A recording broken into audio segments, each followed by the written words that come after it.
Hey everybody, it's John from JB's Total Gaming, and as someone who talks about both video games and board games on their channel, here's an interesting topic I want to talk about, and that's progression. The reason I'm bringing this up is I feel like both industries are going through a really interesting time in this. See, when I was a kid playing video games, online games in particular I'm talking about, where you're playing with other people, there was no sense of progression. You didn't unlock new heroes and classes and items and weapons and things like that.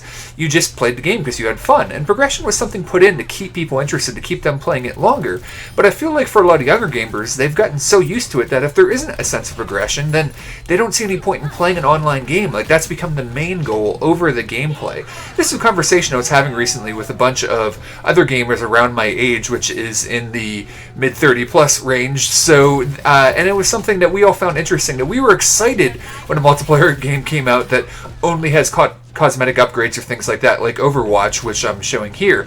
And the game is based on being able to change your hero during gameplay, so everyone has to have access to everything right away, which makes sense. But a lot of games really push that progression system. So this is an interesting question that online video games are going through right now, and I'm kind of interested in your thoughts on that. Do you feel like you need that in order to be invested in an online game, or do you feel like that's something that gets in the way and you'd just rather have your stuff right away and have a game that focuses on the gameplay instead of the progression system? But also, this is a question in the board game industry, and one of the things that I was thinking about is the way progression has changed in board games. Because a long time ago, there was just kind of one progression that I can think of. All games have their natural progression, but if you want to have a sort of save state, a sort of world that changes as you play, you basically had campaign games like Descent or something like that, where as you played the game, things would progress, and then you had stories and campaign missions that you would go through, and the game was set up to do that. And you could go through and do new campaigns. There might be branching things or things like that.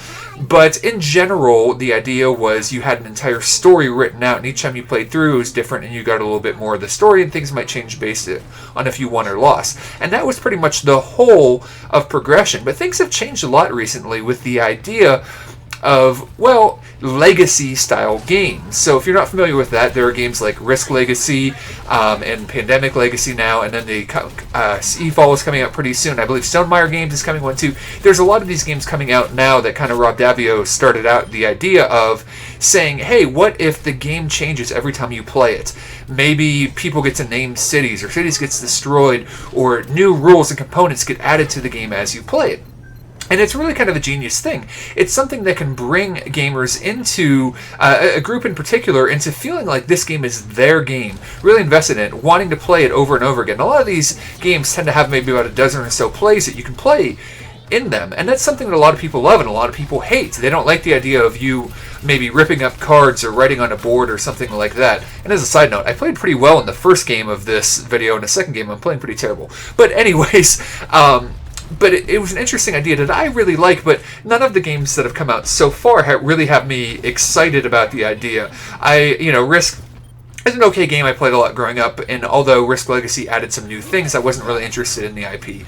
And I really like Pandemic. I played a lot, but I just wasn't super excited about Pandemic Legacy. And no spoilers, just something that I was assuming that was the direction they were going to go with it. They went with it, and a lot of people loved it. I was personally a little bit disappointed with it. But anyways, the thing is, I did, and I very, very rarely pre-order games. I did pre-order Seafall, though, because I was interested in a new IP. And it's kind of this Age of Sail game or whatever that is going to have this legacy progression. And when I get that game, I'll be sure to do some videos, maybe an unboxing, and then maybe an intro video to it, and then maybe a video after I've gotten pretty far into it or completed it, where I actually get into some of the spoilers or whatever people are interested in that, because I am super excited about that game.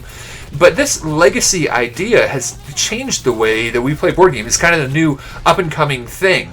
And like progression a few years back became a huge thing in online gaming, I feel like this legacy concept is kind of a new way of progressing. There have been other things in between the campaign and progression. For example, save states in games like the Pathfinder Adventure card game, or the Shadowrun also had something like that, where your characters would level up and progress as you go in a little bit of a different way, where it was based on the the cards or stickers or whatever, things that you would keep track of that.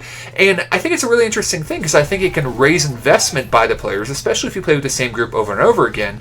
But there is a downside to it, is that it comes to an end. That at the end of the day, you basically don't have, a game that you can really play anymore. And that's something that some people really don't like. And it's something that a lot of people say, hey, it's worth it though. If you have a great time with 2 or 3 or 4 other people playing this many times of a game, and then you end up with a game that's uniquely yours, even if you don't really get to play it again, it's still something really unique that, you've done, and that it's definitely a good investment as far as time and money or whatnot. While some people may not like that. I personally think it's a good idea, and like I said, I'm looking forward to Seafall. But it is an interesting question because we definitely want to make people interested in playing games a lot. That's something developers want to do, whether it's a video game or a board game.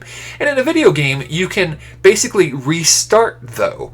And once you get to a certain level or max out your character or whatever, a lot of times they have things like prestige levels or whatever. And you start over and you go through it again, but you get these like little pips or icons or little things basically showing that you've made it all the way through and started over. And a lot of times you don't really get much of a bonus for doing that, just the prestige of having done that, where you can't really do that with a physical board game. You can't really start over. So that is a question I'm wondering what you guys think about. Do you, in general, like where board games are going, that they're trying to have a progression system in a lot of these games, going from the campaign that we had to kind of a save state in games to now the legacy games? Which of those do you like? Do you not like that you can't complete a legacy game? I don't know. It's a really interesting question, and I think it's interesting how both industries are trying to figure out how best to keep players invested. So here we're looking at Overwatch, a game that has purely cosmetic things. And the truth is, I just enjoy the game. That's why I like playing it. I think it's neat that there are cosmetics you can get just for playing the game. But overall, even without this, for me, and maybe it's because I'm an older gamer, and if you play video games, I'm interested in your opinion. If you're a younger gamer, are you used to that progression system? Do you not enjoy games if they don't have that? So there's a cool legendary skin for Reaper. But, or is it the gameplay that matters? If it doesn't have a progression system, is that going to make you stay away from it? If it has a really cool progression system, is that going to keep you invested longer? It's something that I don't know how much time we really spend thinking about, but I have heard that said, or like, oh, this doesn't have progression, I'm not interested, why would I want to play it? Whereas I'm like, it doesn't have progression?